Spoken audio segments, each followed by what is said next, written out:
আসসালামু আলাইকুম প্রিয় শিক্ষার্থীরা, অনলাইন ক্লাসে সবাইকে স্বাগতম ও অভিনন্দন। আজকে নবম দশম শ্রেণীর বিষয় ব্যবসার উদ্যোগের অধ্যায় অষ্টমের ব্যবসা প্রতিষ্ঠানের ব্যবস্থাপনার লেকচার। আজকে লেকচার তৃতীয়।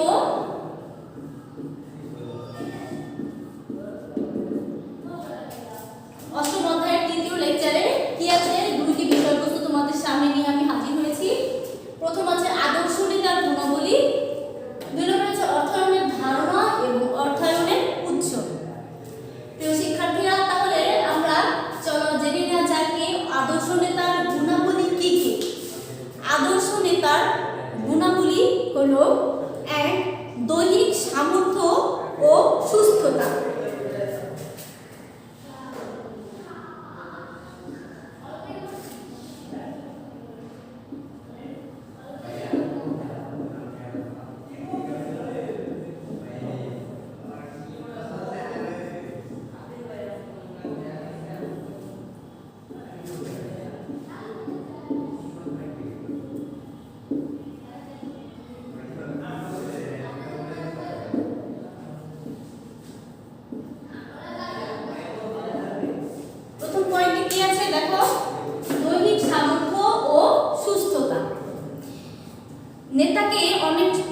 নেতাকে অনেক দৈহিক ও মানসিক পরিশ্রম ও চাপ বহন করতে হয়। এজন্য তার দৈহিক সামর্থ্য থাকার পাশাপাশি তাকে শারীরিক ও মানসিকভাবে সুস্থ থাকতে হয়। তাছাড়া দৈহিক গঠনও আকর্ষণীয় বৃদ্ধি করে। দৈহিক গঠনও কি আকর্ষণীয় হওয়া উচিত। আদর্শ নেতার গুণাবলীর মধ্যে অন্তর্ভুক্ত কি? প্রথম পয়েন্ট দৈহিক সামর্থ্য ও সুস্থতা। একজন নেতার কঠোর পরিশ্রম করতে হয় এবং তাকে বিভিন্ন চাপ বহন করতে হয়। এজন্য তার কি দৈহিক সামর্থ্য এবং সুস্থ থাকা বাঞ্ছনীয় এবং কি তাকে শারীরিক ও মানসিকভাবে সুস্থ থাকতে হয়। এছাড়াও কি তার দৈহিক গঠন ও আকর্ষণীয় হওয়া জরুরি। 2 নম্বর পয়েন্ট হচ্ছে প্রখর ব্যক্তিত্ব।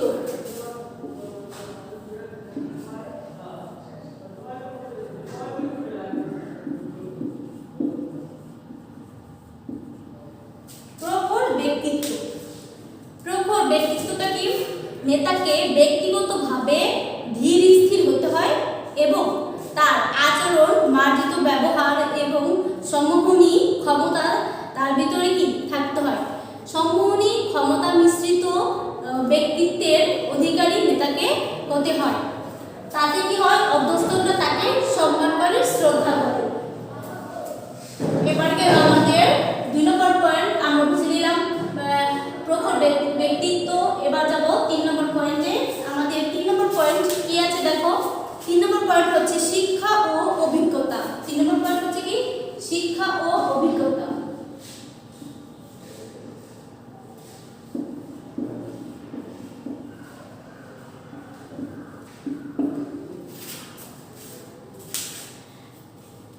এটি একটি গুরুত্বপূর্ণ একটি গুণ। একটি নেতার শিক্ষা এবং অভিজ্ঞতা থাকা, তার কাজের ক্ষেত্রে, কর্মক্ষেত্রে শিক্ষা অভিজ্ঞতা থাকা বাঞ্ছনীয়। কারণ শিক্ষা অভিজ্ঞতার ক্ষেত্রে দেখা যায় যে তার কি হয়? জ্ঞান বৃদ্ধি হয়, ইতিবাচক জ্ঞান বৃদ্ধি হয়, দক্ষতা, দৃষ্টিভঙ্গি অর্জন হয়। এছাড়াও দেখা যায় তার সাথে সাথে অভিজ্ঞতা তাকে সমৃদ্ধ করে তোলে। তাই একজন নেতার শিক্ষা ও অভিজ্ঞতা কাম্য। কি? শিক্ষা অভিজ্ঞতার কারণে কি হয়? শিক্ষা অভিজ্ঞতার কারণে দেখা যায় যে ব্যবসার অধিকাংশ সফলতা শিক্ষা এবং অভিজ্ঞতার উপরও নির্ভর করে। অভিজ্ঞ ব্যক্তি যে কোনো কাজ সুষ্ঠুভাবে, সুন্দরভাবে পরিচালনা করতে পারেন। তাদের ক্ষেত্রে কাজটি বোঝেন এবং শিক্ষার ক্ষেত্রে তার জ্ঞান বৃদ্ধি পায় এবং সমৃদ্ধি বৃদ্ধি পায়। ইতিবাচক জ্ঞান, দক্ষতা কি হয়? বৃদ্ধি পায়। এজন্য আদর্শ নেতার শিক্ষা অভিজ্ঞতা একটি গুণ।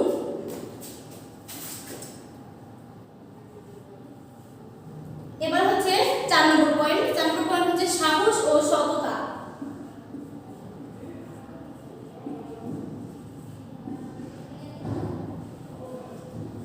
সাহস ও সততা আদর্শ নেতার একটি গুণাগুণ। সাহস ও সততা না থাকলে কি আদর্শ নেতা হওয়া যায়? কখনোই না।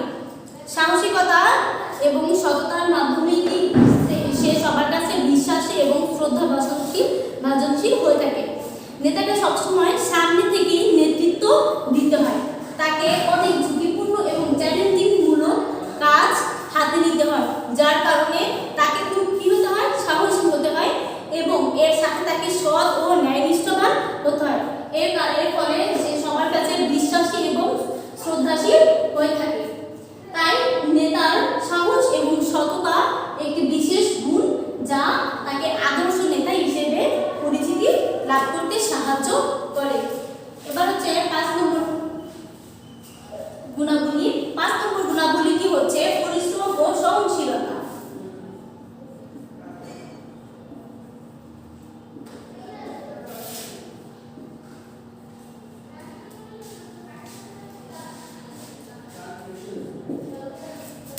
আমরা জানি পরিশ্রম সাফল্যের চাবিকাঠি। পরিশ্রম ছাড়া জীবনে কেউ কি উন্নতি করতে পারে না।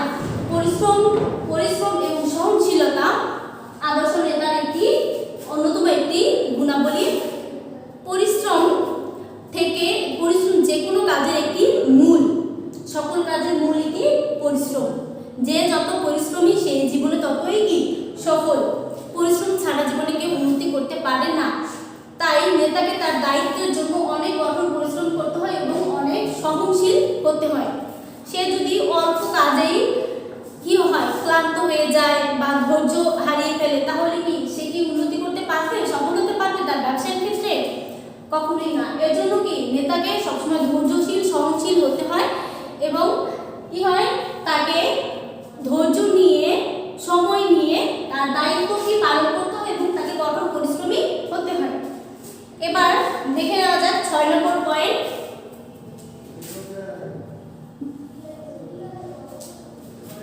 আমাদের 6 নম্বর পয়েন্ট হচ্ছে দায়িত্বশীলতা ও সহযোগিতা।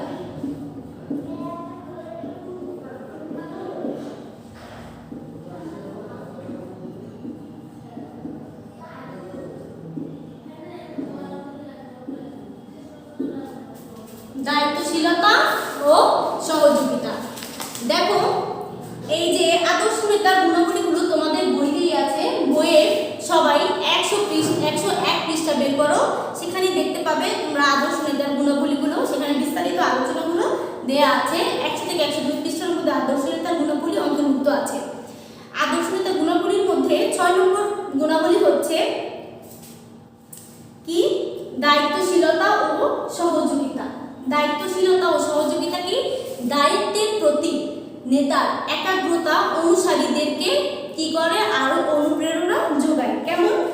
যেমন দেখা যায় নেতা যদি তার দায়িত্বের ক্ষেত্রে অবহেলা করে, তাহলে কি তার অনুসারীরাও কি দায়িত্বের প্রতি অবহেলা করবে, তাকে অনুসরণ করবে। আর যদি দেখা যায় যে নেতা তার দায়িত্বের প্রতি অটল একাগ্রতা থাকে, তাহলে দেখা যায় যে কি তার কর্মীরা তাকে ফলো করবে, যে না, আমাদের নেতা যেহেতু তার দায়িত্বের প্রতি একাগ্রতা আছে এবং দায়িত্বের প্রতি অনড় আছে, সে কঠোর পরিশ্রম করে, আমরাও করব। এবং নেতা কি করে, তাকে সবসময় অনুসরণ করার জন্য বলে থাকেন। এজন্য দায়িত্বের প্রতি নেতার একাগ্রতা অনুসারীদেরকে অনুপ্রেরণা যোগাতে সাহায্য করে। অন্যদিকে সকলের প্রতি সহযোগিতার মনোভাব প্রতিষ্ঠানের সাফল্য নিশ্চিত হয়। একে অপরের প্রতি সাহায্য সহযোগিতার ফলে প্রতিষ্ঠানে দেখা যায় যে কি সাফল্য এরপরে বেশিরভাগ নির্ভর করে এদিকে কোনো সুশৃঙ্খলভাবে, নিয়মমাফিকভাবে কাজটি উঠে আসে। তাই দায়িত্বশীল ও সহযোগিতা একজন আদর্শ নেতার একটি অন্যতম একটি গুণাবলী। এবার আমরা একে একে 6টি পয়েন্ট জেনে নিলাম। এবার আমরা যাব 7 নম্বর পয়েন্টে। আমাদের 7 নম্বর পয়েন্টে হচ্ছে সাংগঠনিক দক্ষতা।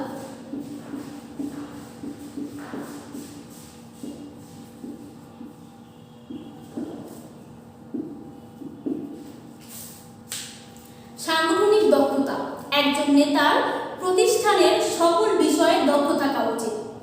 যেমন প্রতিষ্ঠানের কর্মীদের ক্ষেত্রে এবং কাজের ক্ষেত্রে কে কোন কাজে উপযুক্ত তা বাছাই করার যে একটা অনুধাবন, সেই অনুধাবন তার ভিতরে থাকতে হবে যে না, এই কর্মী আমার এই কাজের জন্য উপযুক্ত, এই কর্মী আমার এই কাজের জন্য উপযুক্ত। এইভাবে কাজ অনুযায়ী কর্মীদেরকে উপযুক্ত মনে করে সেই কাজে তাদেরকে নিয়োগ দেওয়া বা তাদের মাঝে সেই দায়িত্ব বন্টন করা কি সাংগঠনিক দক্ষতা। তাহলে একজন নেতার কি থাকা দরকার, সাংগঠনিক দক্ষতাও থাকা দরকার। এরপরে আছে আমাদের 8 নম্বর পয়েন্ট, মানবিক সম্পর্ক বজায় রাখা।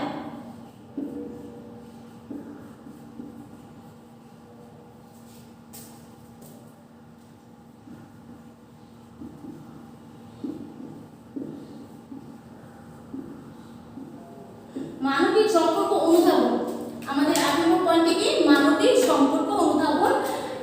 আদর্শ নেতার গুণাবলীর মধ্যে মানবিক সম্পর্ক অনুধাবন একটি অন্যতম একটি গুণাবলী।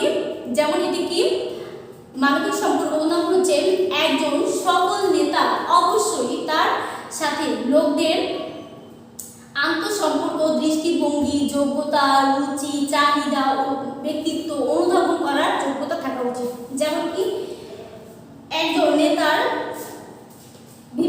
তার কাছে ধরো বিভিন্ন লোকজন বা কর্মকর্তা কর্মচারী, তাদের মনোভাব বোঝা দরকার, তাদের অভিরুচি, মনোভাব, তাদের ব্যক্তিত্ব, তাদের দৃষ্টিভঙ্গি, তাদের এগুলো তার ভিতরে কি এই মানবিক অনুধাবনগুলো একজন আদর্শ নেতার মধ্যে থাকা দরকার, যাতে কি হয় যে সে এই অনুধাবনগুলো করার মাধ্যমে তার কর্মকর্তা কর্মচারীদের কি হয় ভালোভাবে বুঝতে পারে এবং তাদের যে আকাঙ্ক্ষা, দাবি দাওয়া এগুলো সব পূরণ করতে পারে এবং তাদের কাজের ক্ষেত্রে গতি বৃদ্ধি করার জন্য সহযোগিতা করতে পারে। 9 নম্বর পয়েন্ট হচ্ছে 9 নম্বর সিদ্ধান্ত গ্রহণের ক্ষমতা। সিদ্ধান্ত গ্রহণের ক্ষমতা,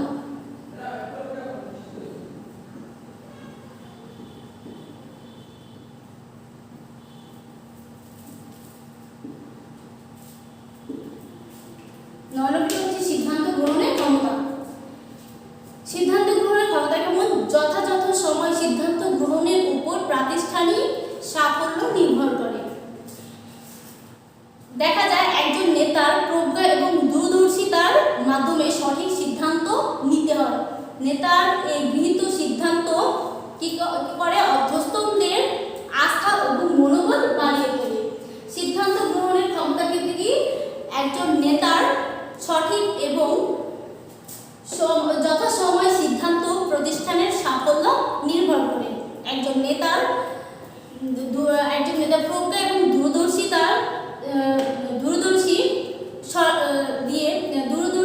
দিয়ে সঠিক সিদ্ধান্ত নিতে হয়। প্রজ্ঞা এবং দূরদর্শিতা দিয়ে সঠিক সিদ্ধান্ত নিতে হয়, যার কারণে দেখা যায় কি যে নেতার গৃহীত সিদ্ধান্ত অধ্যস্তদের কি করে, আস্থা এবং মনোবল বাড়িয়ে তোলে। 10 নম্বর পয়েন্ট হচ্ছে জেন্ডার সচেতনতা।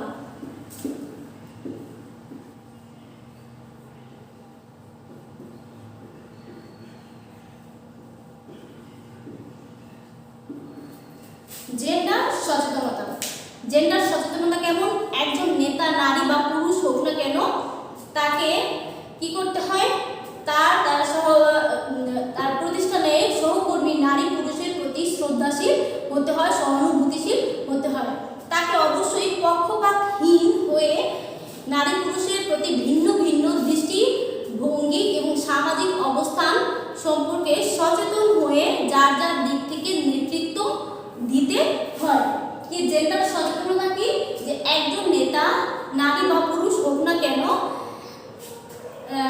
তাকে তার কর্মকর্তা কর্মচারী নারী বা পুরুষ হোক কেন তাদের প্রতি শ্রদ্ধাশীল এবং সহানুভূতিশীল হতে হয় এবং তাকে অবশ্যই পক্ষপাতহীন হয়ে যে সে নারী, তাকে আমি তার কাজের ক্ষেত্রে অধিকার থেকে বঞ্চিত করবো, তাকে এই কাজটা তাকে দেওয়া যাবে না, বা ইনি পুরুষ একে বেশি কাজ দেন বা এর থেকে নারীদের থেকে বেশি কাজ আদায় হবে না, এরকম পক্ষপাতহীন না হয়ে সকলের প্রতি একই দৃষ্টিভঙ্গিতে থেকে সামাজিক সম্পর্ক, সামাজিক অবস্থান বিবেচনা করে যার যার দিক থেকে নেতৃত্ব দিয়ে থাকা একজন আদর্শ নেতার একটি গুণাবলী। যাই হোক প্রিয় শিক্ষার্থীরা, আমরা তাহলে আদর্শ নেতার গুণাবলীগুলো একে একে দেখে দিলাম 10টি পয়েন্ট। প্রথম কি হচ্ছে দৈহিক সামর্থ্য ও সুস্থতা, দ্বিতীয়টি হচ্ছে প্রবল ব্যক্তিত্ব, তৃতীয়টি হচ্ছে শিক্ষা ও অভিজ্ঞতা, চতুর্থটি হচ্ছে পঞ্চম সাহস ও সততা, 5 নম্বর হচ্ছে পরিশ্রম ও সহনশীলতা, 6 নম্বর হচ্ছে দায়িত্বশীলতা ও সহযোগিতা।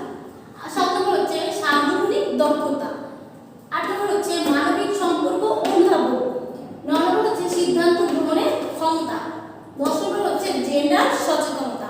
প্রিয় শিক্ষার্থীরা, তাহলে তোমরা দেখে নিলে কি আদর্শ নেতার গুণাগুণগুলো।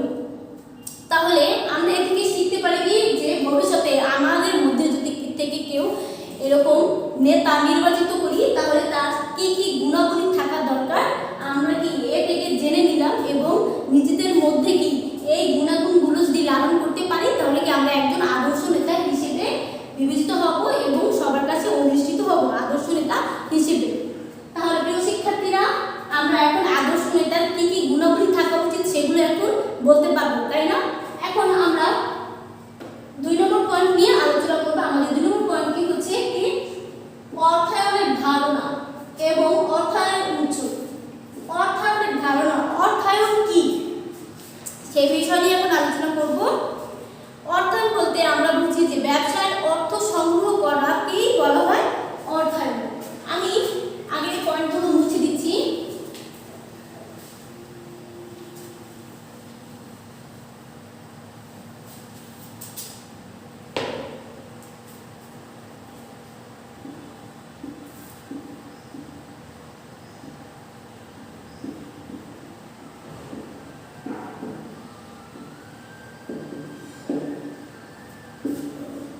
অর্থায়ন কি? ব্যবসায় অর্থ সংগ্রহ করাকেই বলা হয় অর্থায়ন। সংক্ষিপ্ত আকারে আমরা যদি বলি তাহলে বলতে পারি কি ব্যবসায় অর্থ সংগ্রহ করাকেই বলা হয় অর্থায়ন। ঠিক আছে, এরপরে যদি আমরা বিস্তারিতভাবে বা ব্যাপক অর্থে যদি বলতে চাই যে অর্থায়ন কি, তাহলে বলতে পারি যে ব্যবসায়ের আর্থিক প্রয়োজন মেটানোর জন্য অর্থ সংগ্রহ, অর্থের উৎস সংগ্রহ এবং অর্থ সংরক্ষণ এবং অর্থের যথাযথ ব্যবহার করাকেই বা ব্যবহার সংক্রান্ত কার্যাবলীকেই বলা হয় অর্থায়ন। এছাড়া বলতে পারি কি ব্যবসা পরিচালনার জন্য প্রয়োজনীয় অর্থ সংগ্রহ, প্রয়োজনীয় অর্থের পরিকল্পনা, অর্থ সংগ্রহের উৎস, অর্থ সংগ্রহের উৎস অনুসন্ধান এবং অর্থের ব্যবহারের যাবতীয় কার্যাবলী হচ্ছে অর্থায়ন। তো আমরা বোর্ডে এখন লিখে দিচ্ছি যে অর্থায়ন কি, তোমরা খাতা কলম বের করো এবং অর্থায়ন কি এটা সবাই খাতায় একটু নোট করে নাও। অর্থায়ন কি ব্যবসায়ের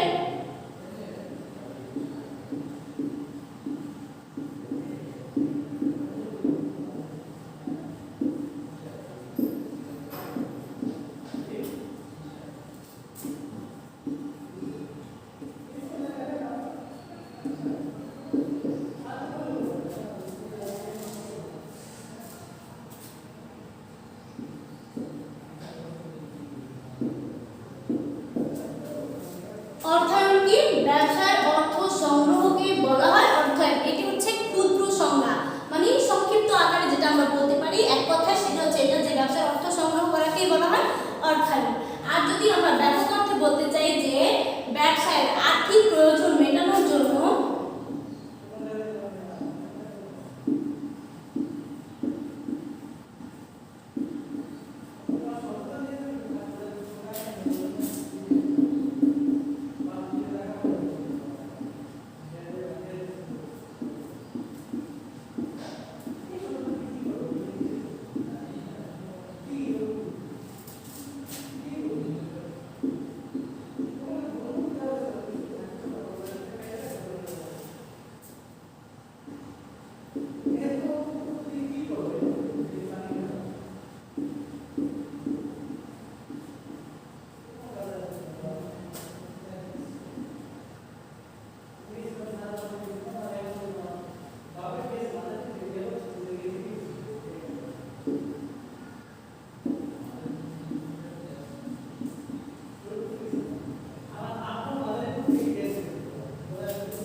তাহলে আমরা ব্যাপক অর্থে দেখে নিলাম কি অর্থায়ন কি।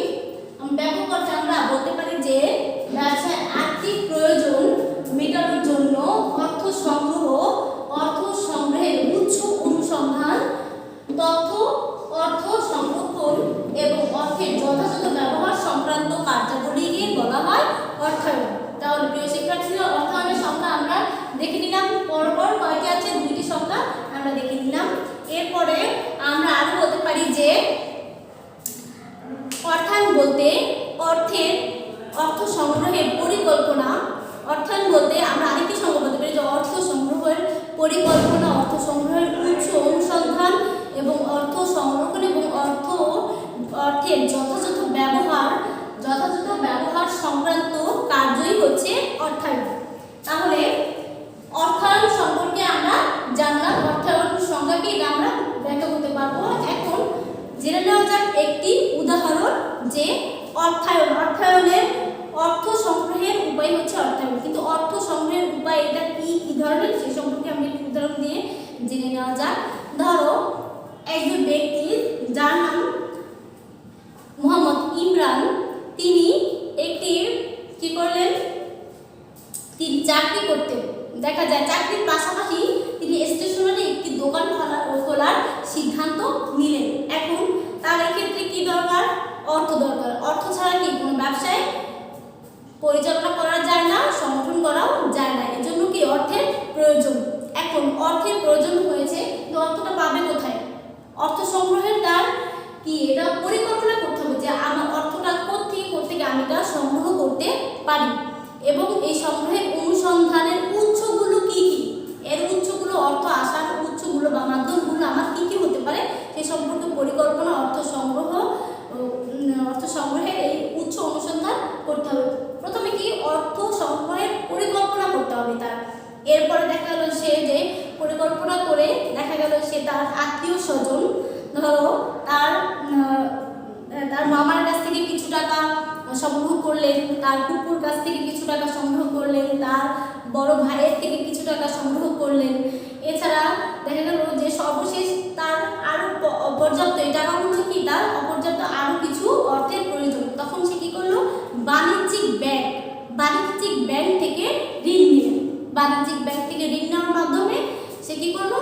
তার ব্যবসায়টি দাঁড় করাতে পারলো এবং স্থাপন করতে পারলো, সঠিকভাবে পরিচালনা গ্রহণ করতে পারলো। তাহলে দেখা গেল কি, এবং এরপরও তার এই অর্থের যথাযথ ব্যবহার নিশ্চিত করতে হবে। এই সম্পর্কে তাকে অবগত করা হলো যে অর্থের যথাযথ ব্যবহার নিশ্চিত করতে হবে, এটি সংরক্ষণমূলক ব্যবস্থা গ্রহণ করতে হবে। তাহলে দেখা গেল যে কি মোহাম্মদ ইমরান হোসেন কি করলেন? অর্থ সংগ্রহের প্রথমে পরিকল্পনা করেছিলেন এবং এর অর্থ সংগ্রহের উৎস অনুসন্ধান করতে পেরেছেন। তার আত্মীয় স্বজন থেকে, তার বন্ধু বান্ধব থেকে, তার বাণিজ্যিক ব্যাংক থেকে, এগুলো থেকে কি করলেন? অর্থ সংগ্রহ করেছিলেন। তাহলে জানা গেল কি, এবং এর যথাযথ ব্যবহার নিশ্চিত করার জন্য তাকে অবগত করা হয়েছিল। তাহলে জানা গেল অর্থায়নের ধারণা। আমরা জানলাম কি এখন অর্থায়নের ধারণা। এরপরে আমরা জানবো অর্থায়নের উৎস। এর উৎস কি কি হতে পারে? সে তো 3-4টি উৎস থেকে অর্থ কালেক্ট করেছিলেন, মানে অর্থ সংগ্রহ করেছিলেন। তার ধরো আত্মীয় স্বজন থেকে, বন্ধু বান্ধব থেকে আর বাণিজ্যিক ব্যাংক থেকে। এছাড়াও অর্থায়নের আরো বিভিন্ন উৎস রয়েছে। কি কি উৎস রয়েছে সে সম্পর্কে এখন আমরা জানবো।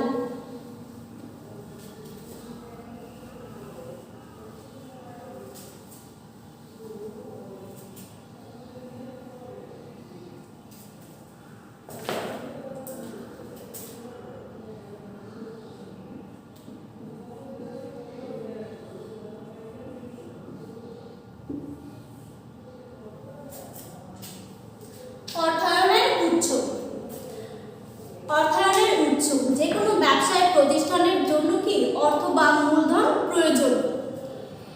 এই অর্থ প্রয়োজন হয় ব্যবসায় শুরু করার জন্য, ব্যবসায় কার্যক্রম সচল রাখার জন্য এবং ব্যবসায় সম্প্রসারণের জন্য। ব্যবসার এই মূলধন বিভিন্ন উৎস থেকে কি হয়?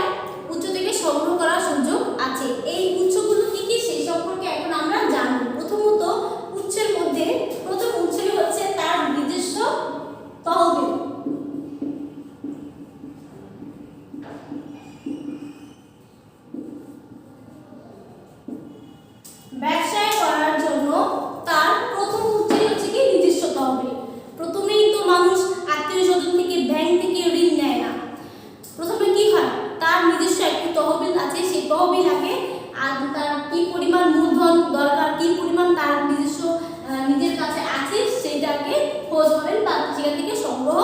করে। নিজস্ব তহবিলে দেখা গেছে যে এক মালিকানা ব্যবসায় বা অংশীদারি ব্যবসায় মালিকরা বা মালিকপক্ষরা নিজস্ব তহবিল দিয়ে তাদের ব্যবসা শুরু করে থাকেন বা পরিচালনা করে থাকেন। তাহলে জানলাম কি নিজস্ব তহবিল কারা ব্যবহার করেন, বিশেষ করে এক মালিকানা ব্যবসায়ীগণ এবং অংশীদারি ব্যবসায়ী মালিকরা নিজস্ব তহবিল থেকে ব্যবসায় শুরু করে থাকেন।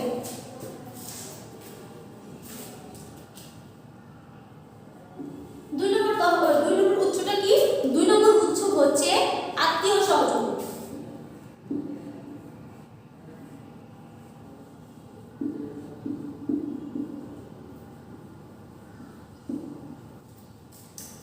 দুই নম্বর উৎস হচ্ছে আত্মীয় স্বজন। ব্যবসা করার ক্ষেত্রে নিজস্ব তহবিল থেকে দেখা গেল যে কিছু সংগ্রহ করলেন, এরপরে তার আত্মীয় স্বজনের কাছ থেকে কি অর্থ সংগ্রহ করে থাকেন। যেমন মালিকের নিজস্ব তহবিল অপর্যাপ্ত হলে কি করে বন্ধু বান্ধব আত্মীয় স্বজনের নিকট থেকে ঋণ গ্রহণ করে প্রয়োজনীয় মূলধন মেটাতে পারেন। তা এরপরে আছে তিন নম্বর হচ্ছে বাণিজ্যিক ব্যাংক।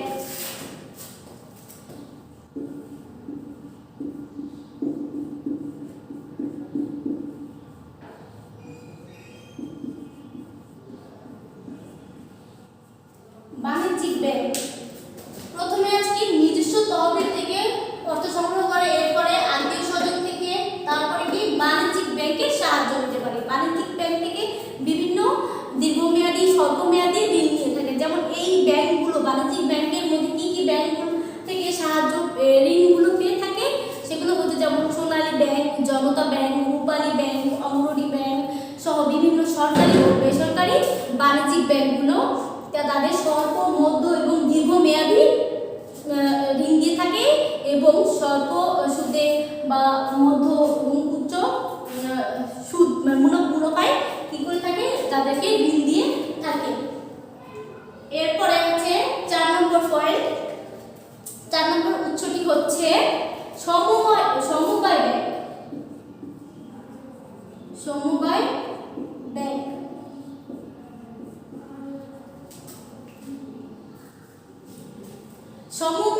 সমবায় ব্যাংক হচ্ছে কি সমবায় ব্যাংক সদস্যদের স্বল্পমেয়াদী ঋণ দিয়ে থাকে, সদস্যদের বাইরেও এই ব্যাংক ঋণ দিয়ে থাকে। সমবায় ব্যাংক কি করে সদস্যদের স্বল্পমেয়াদী ঋণ দিয়ে থাকে এবং সদস্যদের বাইরেও কি ঋণ দিয়ে থাকে। এরপরে আছে গ্রামীণ ব্যাংক।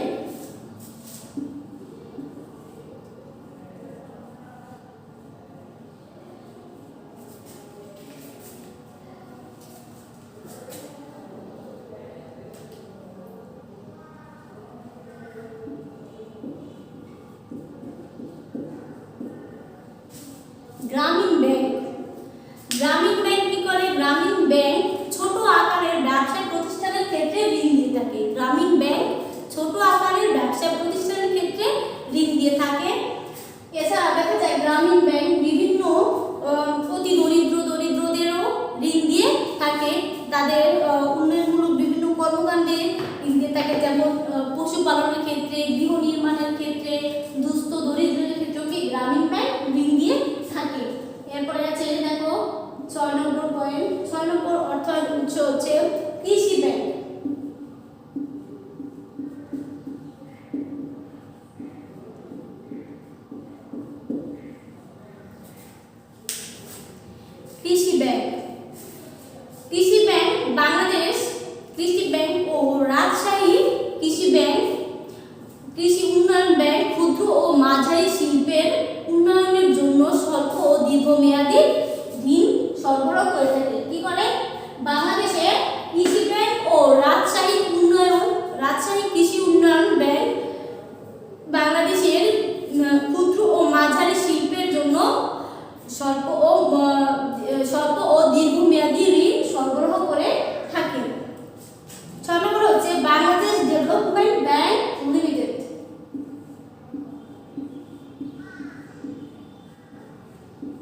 ব্যবসায় ও শিল্পের দীর্ঘমেয়াদী অর্থায়নের অন্যতম উৎস। ক্ষুদ্র ব্যবসা ও শিল্পের দীর্ঘমেয়াদী অর্থায়নের অন্যতম একটি উৎস হচ্ছে Bangladesh bank of small industries and commerce limited. এটা কি শিল্প ও ক্ষুদ্র ব্যবসায়ীদের জন্য দীর্ঘমেয়াদী অর্থায়নের একটি অন্যতম একটি উৎস। এরপরে আছে বিভিন্ন কি বেসরকারি উন্নয়ন সংস্থা। বিভিন্ন বেসরকারি উন্নয়ন সংস্থা।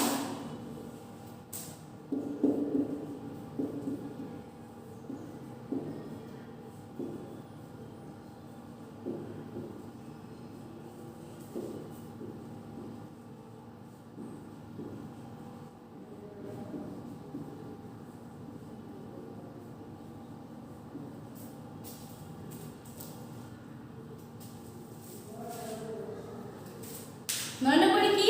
নয় নম্বরে আমরা দেখলাম যে বিভিন্ন বেসরকারি উন্নয়ন সংস্থা। বিভিন্ন বেসরকারি উন্নয়ন সংস্থা কি বিভিন্ন স্বল্পমেয়াদী, মধ্যমেয়াদী, দীর্ঘমেয়াদী ঋণ দিয়ে থাকে। তাহলে দেখা গেল যে আমরা তাহলে কি পেলাম? অর্থায়নের উৎস। অর্থায়নের উৎসের মধ্যে একে একে আমরা 9টি উৎস পেলাম। প্রথমত কি? নিজস্ব তহবিল 1 নম্বরে। 2 নম্বর কি?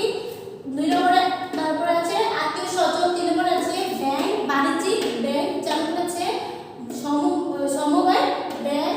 5 নম্বরে আছে কি? গ্রামীণ ব্যাংক। 6 নম্বর কৃষি bank. 7 Bangladesh development bank limited.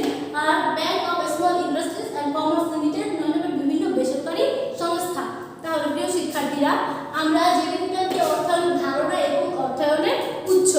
তাহলে এখন আমরা অর্থায়নের সংজ্ঞা আলোচনা করতে পারবো। এর থেকে কি আমরা শিখলাম? অর্থায়নের সংজ্ঞা এবং অর্থায়নের কিভাবে উৎসগুলো, অর্থায়নের উৎসগুলো, উৎস সম্পর্কেও আলোচনা করতে পারবো। এখন যদি আমাদের মধ্যে কেউ ধরো কোনো ব্যবসায় প্রতিষ্ঠানে সংগঠন করতে চায় বা পরিচালনা করতে চায়, এক্ষেত্রে দেখা যাবে যে কি তার প্রথমে অর্থায়নের চিন্তা করতে হবে। কারণ অর্থ হচ্ছে প্রতিটা ব্যবসায় প্রতিষ্ঠানের মূল কেন্দ্রবিন্দু হচ্ছে কি অর্থায়ন। অর্থ ছাড়া ব্যবসা প্রতিষ্ঠান গঠন করা যায় না, পরিচালনা করা যায় না। এজন্য অর্থায়নের ক্ষেত্রে তাকে আগে বিবেচনা করতে হবে অর্থায়নের পরিকল্পনা, যে আমার অর্থটা কিভাবে কোত্থেকে সংগ্রহ করতে পারি, এই পরিকল্পনাটা আগে করতে হবে। এরপরে অর্থ সংগ্রহের উপায় বা উৎস বা মাধ্যমগুলো খুঁজতে হবে, যে কি কি মাধ্যম। যে মাধ্যমগুলো আমরা এখানে দেখে নিলাম। এগুলো হচ্ছে অর্থায়নের উৎস এবং অর্থ সংরক্ষণ। অর্থের যথাযথ ব্যবহার করতে হবে, এর সর্বোচ্চ ব্যবহার নিশ্চিত করতে হবে। এর অর্থ কি সঠিক জায়গায় সঠিক সময়ে এর ব্যবহার করতে হবে। এবং আর জানান কি যে অর্থের ব্যবহার কার্যাবলী সংক্রান্ত যাবতীয় হচ্ছে কি অর্থায়ন। অর্থায়নের এটি কি অর্থায়নের একটি সংজ্ঞা। এখান থেকে আমরা অর্থায়নের বৈশিষ্ট্যগুলো কি জানলাম, যে অর্থায়নের বৈশিষ্ট্যগুলো কি কি। সংজ্ঞা থেকে আমরা বৈশিষ্ট্যগুলো আলোচনা করতে পারি এবং এরপরে আমরা অর্থায়নের উৎস সম্পর্কেও জানলাম। প্রথমে দেখা যায় যে আমরা প্রথমে জেনেছি কি 1 নম্বরে আমরা আলোচনা করেছি আদর্শ নেতার গুণাবলী। প্রিয় শিক্ষার্থীরা, আমরা লেকচার দ্বিতীয়তে নেতৃত্ব এবং নেতার সম্পর্কে এবং এর গুণাবলী বৈশিষ্ট্য সম্পর্কে জেনেছি এবং তা থেকে আদর্শ নেতার গুণাবলীগুলো আমরা আলোচনা করেছি। প্রিয় শিক্ষার্থীরা, তাহলে কি আমরা এখন আদর্শ নেতার গুণাবলী সম্পর্কে এর থেকে শিক্ষণ কি আদর্শ নেতার কি কি গুণাবলী থাকা উচিত সেই সম্পর্কে আমরা জানলাম এবং আরো জানলাম কি অর্থায়নের সংজ্ঞাটি আমরা এর থেকে ব্যাখ্যা করতে পারবো এবং অর্থায়নের ধারণা এবং কি অর্থায়নের উৎসগুলো আমরা এর থেকে কি আমরা এখন বিশ্লেষণ করতে পারবো। প্রিয় শিক্ষার্থীরা, তাহলে তোমরা বইতে তোমাদের বইয়ের দেখো বইয়ের 101 থেকে 102 পৃষ্ঠার মধ্যে এই পয়েন্টগুলো 102 বইয়ের 101, 102 এবং 103 পৃষ্ঠায় এই বিষয়বস্তুগুলো নিয়ে আলোচনা করা হয়েছে। এখানে বিস্তারিত তথ্য দেওয়া আছে, তোমরা বই থেকেও কি বিস্তারিত তথ্যগুলো জেনে নিতে পারো।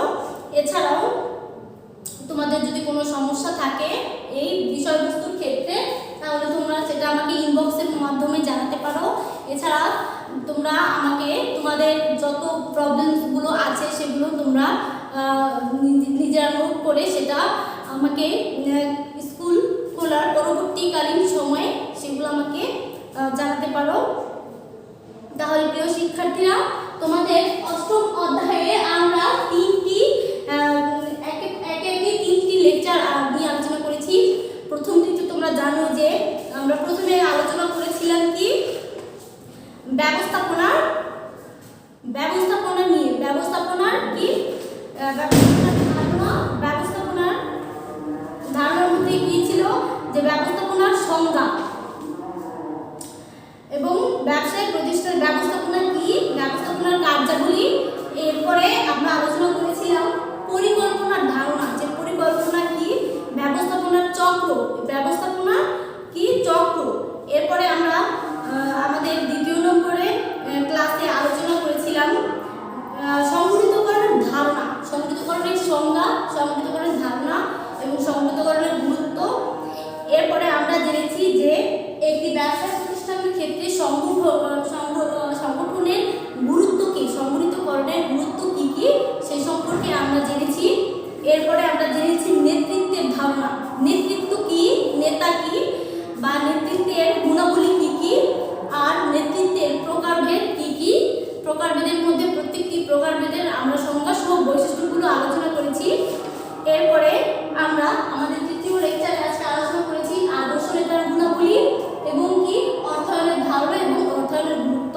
তাহলে প্রিয় শিক্ষার্থীরা, আমরা অষ্টম অধ্যায় সম্পূর্ণভাবে আমাদের আলোচনা করা শেষ। আগামী ক্লাসে আমরা নতুন একটি অধ্যায় নিয়ে তোমাদের সামনে হাজির হব। সে পর্যন্ত সবাই সুস্থ থাকো, ভালো থাকো। সবার সুস্থতা কামনা করে আমি তোমাদের কাছ থেকে এখানে বিদায় নিচ্ছি। আল্লাহ।